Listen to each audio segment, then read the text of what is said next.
గోరంత గొడవ జరిగితే కొండంత కోపమా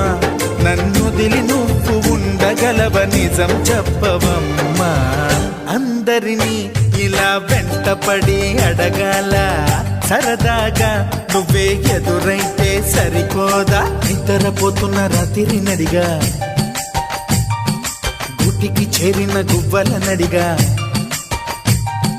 చల్లగాలి నడిగా ఆ చందమామ నడిగా ప్రియురాలి జాడ చెప్పరేమని అందరినీ ఇలా వెంటపడి అడగాల సరదాగా నువ్వే ఎదురైతే సరిపోదా